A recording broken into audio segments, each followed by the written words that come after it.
At some point, every Bitcoin holder thinks this. What if this just goes to zero? Not down 50%. Not a bad year.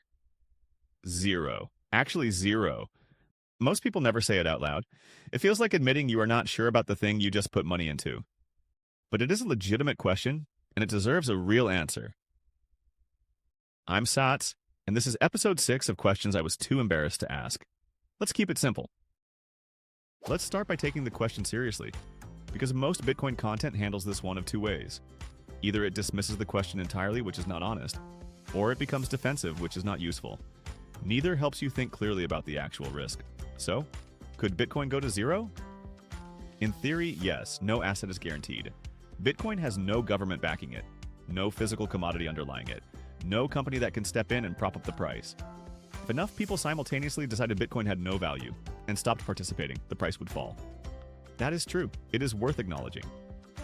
Now here's where it gets more interesting, because the real question is not whether Bitcoin could go to zero in theory. It is how likely that actually is and what would have to happen for it to occur.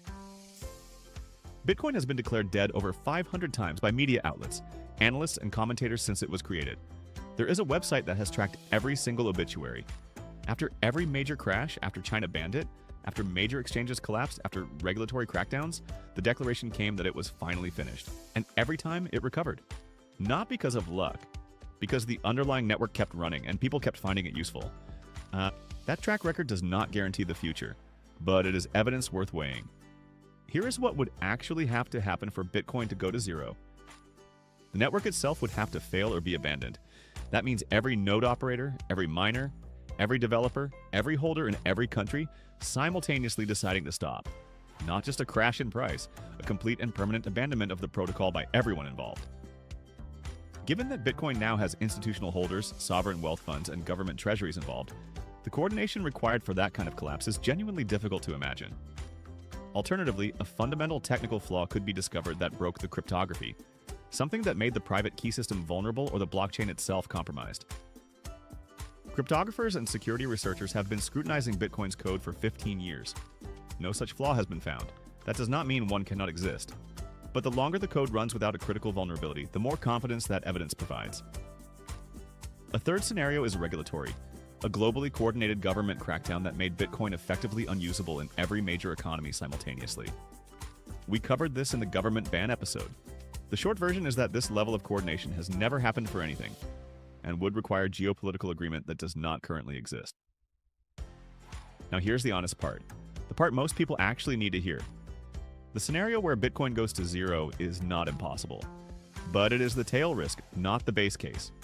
And if you are holding an amount of Bitcoin that you can genuinely afford to hold through significant volatility, including drops of 50% or more, then the tail risk of permanent zero is the risk you are taking in exchange for the upside of holding a finite, globally accessible, mathematically scarce asset. That is a risk calculation, not a certainty. And making it clearly is more useful than out on either panic or false confidence. Here is the question that is actually worth spending time on. Not what if it goes to zero, but how much would I be comfortable losing entirely if the worst happened? That number and only that number is what you should have in Bitcoin. Not more. Not less based on fear, but not more based on optimism either. If you hold an amount you are genuinely comfortable with in the worst case, then the question, what if it goes to zero, stops being something that keeps you up at night and becomes something you have already accounted for. That is not denial. That is how thoughtful risk management actually works. Bitcoin going to zero is possible in the way that many bad things are possible. It is not probable based on everything we currently know about how the network works, who holds it, and how it has behaved over 15 years. The honest position is somewhere between it definitely cannot happen and it probably will. And that honest middle ground is where your decision about how much to hold should be made. So, here is what to take away from this. Could Bitcoin go to zero? In theory, yes. No asset is guaranteed.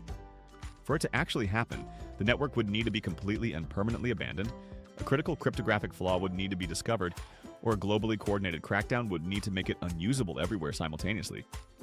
None of those are impossible. None of them are the base case.